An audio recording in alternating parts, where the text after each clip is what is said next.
ಸನ್ಮಾನ್ಯ ಅಧ್ಯಕ್ಷರೇ,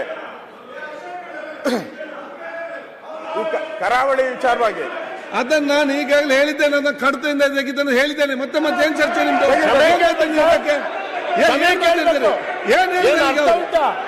ಆಯ್ತು,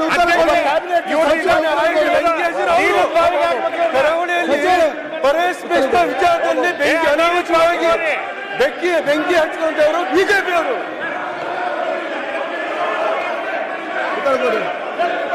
ಗೃಹ ಸಚಿವರ ಈಗಾಗಲೇ ಗೃಹ ಸಚಿವರ ಮಾನ್ಯ ವಿರೋಧ ಪಕ್ಷದ ನಾಯಕರು ಅವರು ಕೆಲವು ಸಲಹೆಗಳನ್ನು ಕೂಡ ಕೊಟ್ಟಿದ್ದಾರೆ.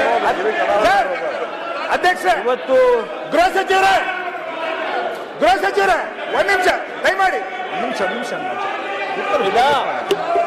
ದಯಮಾಡಿ ತಾವು ಈ ಬಿಲ್ಲನ್ನು ನಾವು ತಂದಿದ್ದೇವೆ, ಇದನ್ನ ಪಾಸ್ ಮಾಡಿ ಕೊಡಬೇಕು ಅಂತೇಳಿ ನಾನು ತಮ್ಮಲ್ಲಿ ವಿನಂತಿ ಮಾಡಿಕೊಳ್ತೇನೆ. ಈಗ ವಿಧೇಯಕವನ್ನು ಖಂಡವಾಗಿ ಮತಕ್ಕೆ ಹಾಕುತ್ತೇನೆ. 2 ರಿಂದ 10 ಖಂಡಗಳು ವಿಧೇಯಕದ ಅಂಗವಾಗಿರಬೇಕೆಂದು ಸಭೆ ಮುಂದಿನ ವಿಷಯ.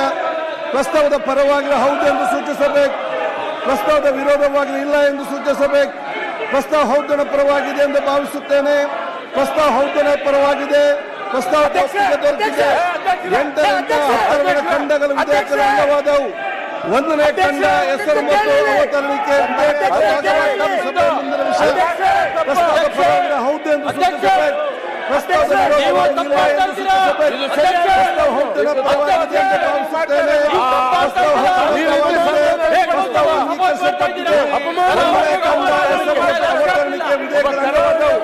ಯಾರಾಗ್ತಾರೆ ಎಂಎಲ್ಎ ಅಭ್ಯರ್ಥಿ 2028 ಶೀಘ್ರದಲ್ಲೇ.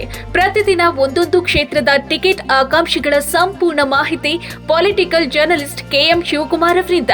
ಕರ್ನಾಟಕದ ನಂಬರ್ 1 ಡಿಜಿಟಲ್ ಮೀಡಿಯಾ ನಿಮ್ಮ ನೆಚ್ಚಿನ ಕರ್ನಾಟಕ ಟಿವಿಯಲ್ಲಿ ಮಾತ್ರ.